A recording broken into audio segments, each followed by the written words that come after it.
Halo bos, selamat petang. Saya Mr. Pang. Hari ini kita kedai ada datang satu kereta customer yang trade in punya tahun 2014. Berdua Elza 1.5 SE ya. Ini auto punya. Sebiji MPV.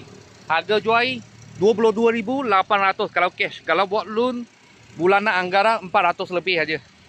Boleh tapak yang kereta ni. Tapi buat loan kita ada buat cantik lah, spray cat semua. Okey, kereta ini engine gearbox tak ada masalah. Aircon sejuk aircon sejuk. Customer yang trade in punya kereta. Dalam macam ni. Okey, baru sampai aja. Tinted pun belum buka. Mileage 140 lebih. Belakang. Okey, kalau buat loan kita memang ada buat lah. Kasih buat cantik dulu. Baru ambil kereta sebab bayar bulan-bulan lah. Kalau beli cash, offer habis 22,800 cash body. Kalau bos-bos dengan kawan-kawan siapa minat, boleh kontak saya lah. Kita sini ada tapak yang kereta ni. Kalau ada apa murah-murah kita, saya akan video lagi. Thank you bos, thank you.